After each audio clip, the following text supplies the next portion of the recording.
What if there was a place where marriage ends with a pot? Neighbors speak in completely different tongues, and spirits still live in sacred houses carved from jungle lore. This isn't a lost chapter from an ancient book. It's real. It's Papua New Guinea, a land of over 800 tribes, untouched forests, and cultures older than most civilizations on Earth. From volcanoes and warrior dances to traditions carried through crocodile scars and sacred drums, this place will leave you speechless. Join us as we dive into 15 facts so wild they sound made up, but aren't. Number 13. The tree kangaroo. Jungle acrobat. High in the treetops of Papua New Guinea lives one of the most enchanting creatures on the planet, the tree kangaroo. Unlike their hopping Australian cousins, these furry monks of the forest are slow, thoughtful climbers, perfectly adapted to life in the canopy. With huge feet, hook-like claws, and a long balancing tail, they can leap from 60-foot-high branches without injury. But on the ground, they're hilariously awkward, often stumbling during short hops like someone jogging in oversized flip-flops. Covered in golden and reddish fur, with wide eyes and gentle movements, tree kangaroos seem like animals out of a storybook. They'll lick their paws, scratch their heads, and curl up like sleepy woodland spirits, rare, precious, and unforgettable. Number 12. The Asaro Mudmen, ghosts from the jungle. In the misty highlands of Papua New Guinea, deep in the jungles around the village of Galka, lives one of the most hauntingly beautiful traditions on Earth, the Asaro Mudmen. These mysterious tribesmen are known for their eerie, oversized mud masks, complete with twisted mouths and sharp horns, making them look like spirits risen from the earth. According to legend, centuries ago, Asaro warriors smeared themselves in white clay and crept out of the mud to escape enemies.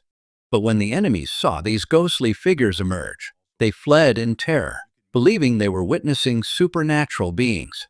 Thus, the tradition of the Mudmen was born. To this day, the Asaro people perform ritual dances, hunched and slow, moving like ancient spirits crawling from the underworld. Their every movement is designed to mesmerize and intimidate. The person who crafts the most frightening and unique mask is celebrated by the tribe as a master artist. It's more than just performance. It's cultural heritage preserved through clay and fear. Visitors can witness the Asaro Mudmen at the famous Mount Hagen Cultural Show or by visiting Galka Village, but never go alone. A local guide is essential, not just for safety, but for respect. They'll help you navigate tribal customs, avoid taboos, and ensure your presence is welcomed, not intrusive. Number 11. Pigs more valuable than gold. In Papua New Guinea, pigs are more than livestock. They're currency, status symbols, and beloved family members. Forget money or real estate. In many Papuan cultures, a person's wealth is measured by how many pigs they own. From bride prices and peace offerings to funerals and initiation rites, pigs are central to almost every major event. If a man wants to marry, he needs to offer pigs. If a dispute needs to be settled, present a pig. Even the unexpected death of a pig can trigger a mourning ceremony as elaborate as one held for a human. And the bond between people and pigs goes far deeper than economics. Many pigs are raised inside the home, sleep beside their owners, and are even given names like Big Mama or Bossy. During festivals, pigs are dressed in flower skirts and paraded like honored guests. Boys learn to care for pigs from an early age. It's a skill as essential as farming or fishing. In fact, a boy's ability to raise strong, healthy pigs is often seen as a sign he's ready for manhood. Number 10. A king in the jungle, the royal head of state. In a land where villagers wear feathered headdresses, hunt with spears, and paddle dugout canoes, the official head of state is King Charles III, residing nearly 9,000 miles away in Buckingham Palace. Yes, you heard that right. Though King Charles III has never set foot in Papua New Guinea, he is legally recognized as the king of this country, alongside his other realms and territories. His full title? His Majesty Charles III, King of Papua New Guinea, and of his other realms and territories. Yet, this royal connection isn't just symbolic. During the king's coronation, Many tribes celebrated in true Melanesian fashion, painting their faces with red clay, dancing in traditional costumes, and singing in honor of the monarch they've never met. Still, in day-to-day life, the real authority lies not in London, but in the village. Here, the most respected figure is the village chief, often an elder with the most hunting scars, the deepest memory of past rains, and stories of how the moon shone during the great yam harvest decades ago. For the people of Papua New Guinea, the British monarchy is less about politics and more about fairy tale reverence, a symbol of mystery and tradition in a land that already feels mythical. Number 9. A world of words, the planet's most multilingual nation. Papua New Guinea may have fewer than 9 million people, but it speaks with over 850 different languages, making it the most linguistically diverse country on Earth. That's nearly 12% of the world's total languages in just one country. How is that even possible? For starters, many villages are so isolated, they've developed their own entirely distinct languages, even if they're only a few miles apart. Some languages are spoken by as few as 300 people, yet they remain totally independent. Cultural taboos also play a role. In many tribes, the names of the dead, and any word that sounds like them, must never be spoken again. So instead, villagers invent new words.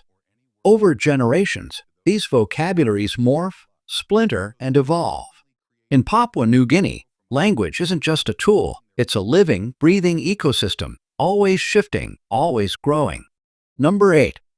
Coffee without a sip. Papua's liquid gold. Hidden high in the mountains at 4,600 feet, Papua New Guinea grows some of the purest, most natural coffee beans on Earth, right up there with Ethiopian and Colombian Arabica. The country's standout varieties, Typica and Bourbon Arabica, have a soft honey-like sweetness with hints of ripe fruit. They've won international recognition at auctions like the Cup of Excellence and are a prized export in elite cafes across the globe. But here's the twist. Most locals have never even tasted it. Due to colonial legacies and changing habits, many coffee farmers sell their harvest to buy essentials like rice. In fact, entire families spend their lives growing premium beans, but have never sipped a single cup. Number 7. Kimi Bay Reef, Earth's last great coral paradise. Tucked along the remote coastline of Papua New Guinea lies a treasure few have ever heard of, Kimi Bay, one of the last untouched coral paradises on Earth. Though it's only the size of a small U.S. city, Kimi Bay contains more than 400 coral species, accounting for nearly 70% of all coral types in the world. It's like a living underwater museum, colorful, surreal, and alive with creatures found nowhere else. Here, the water is so crystal clear you can see up to 130 feet below the surface, the height of the Statue of Liberty. This unmatched visibility draws expert divers from all corners of the world. But it's not just the coral that stuns. Beneath the surface lie ghostly World War II shipwrecks, now enveloped in glowing coral and teeming with marine life. Diving here feels like entering a lost dimension where history and nature collide in the silence of the deep. Number 6. Festival culture, where 800 tribes become one. What happens when over 800 tribes, each with their own language, customs, and costumes, decide to throw a celebration? Papua New Guinea becomes the world's wildest cultural stage. At the heart of it all is the Goroka Show, PNG's largest cultural festival. Every year in September, over 100 tribes descend from the highlands dressed in bird of paradise feathers, red clay face paint, seashell jewelry, and headdresses made from leaves and bone. It's not fashion. It's identity, history, and pride, worn like a badge of honor. The air pulses with the sound of tribal drums and ancient chants echoing across the valley as dancers move in sync with the rhythm of their ancestors. It's like a prehistoric opera set in Technicolor. Then comes the Mount Hagen Cultural Show with its fierce warrior dances and battle reenactments. Each stomp of the foot speaks of bloodlines, victories, and legends passed down through firelight stories. Number 5. Life in Port Moresby, a city between two worlds. Welcome to Port Moresby. a capital unlike any other. Just 15 miles from remote jungle villages, Port Moresby blends skyscrapers with stilt houses, glass offices with ancestral firelight. You might expect paved sidewalks, busy crosswalks, and well-dressed professionals, but here there aren't even sidewalks. People walk directly on the roads, barefoot, right beside minibuses known as PMVs, winding through mountains and markets. In the heart of the city, vendors sell grilled bananas, dried reef fish, ripe mangoes, and shelled jewelry, all laid out under the open sky. A stranger might greet you with a warm smile and a smoky sweet banana on a stick. But at night, the capital transforms. You'll hear the low, rhythmic beat of kundu drums echoing across neighborhoods as families gather by firelight, singing and dancing in tribal rhythms passed down for centuries. Beneath the glow of modern high-rises, the heartbeat of Melanesian culture never stops. And just 15 miles from the central business district, you'll find villages with no electricity, stilt houses above swamps, and elders telling stories in languages that aren't written anywhere. Ancient rituals, face paints, and ceremonial dances continue as if the modern city doesn't exist. With fewer than 400,000 residents, Port Moresby is more than just a capital. It's a living museum where tradition and modernity walk barefoot together, side by side. Number 4. The Sacred Temple, only for the brave. Hidden deep in the jungle communities lies a place you're not allowed to enter unless you're ready to prove your courage. This is the House Tambaran, or Spirit House, the spiritual heart of the Sepik people. With its soaring roof carved with mythical symbols and a fire that burns day and night, it's said to house the spirits of the ancestors. But it's not a home. It's a temple of transformation. Young boys are brought here to be shaped into men, not just through stories and wisdom, but through trials. Under the guidance of the houseman, or the elder leaders, they learn to hunt, survive, and lead with strength and humility. The final test?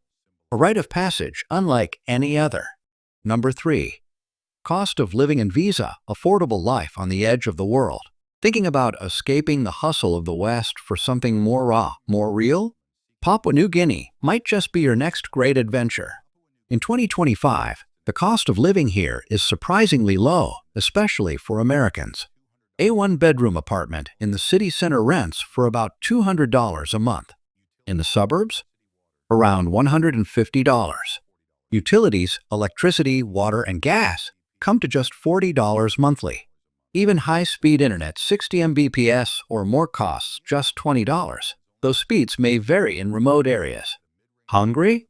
A hearty meal at a local eatery costs only $3, while a romantic dinner for two at a mid-range restaurant runs about $20. Public transport is ultra-cheap too. 40 cents for a bus ride or $15 for a full monthly pass. To visit, U.S. citizens need a visa, which you can apply for online as an e-visa or through the nearest Papua New Guinea embassy. Tourist visas typically last 60 days, and your passport must be valid for at least 6 months beyond your stay. With these costs and experiences, would you live here? If yes, comment 1. If no, comment 0 below. Number 2.